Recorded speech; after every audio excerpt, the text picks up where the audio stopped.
یاره غوښه خو مې ډېره وخوړه الله مې نصیب کا ولږه منډه پې وم چې لږه مې هضم شي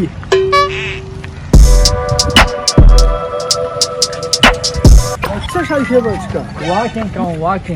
واکینګ دا واکینګ پکې څه شی شو د منډه واکینګ اوه خدایا پوکا اوس د منډې نه یې تا واکینګ جوړ کړلو تو بخ خدایا دا کمې زمانې ته پوتې ورکه څه منډې واغې څه چل شوی دی مخه لا مار ته مړه غوښه مې خوړلې پرې چې هضم مې مړه دغې ګرونې ته وګوره غوښې ته وګوره بس درته څنګول شه منډې مه وه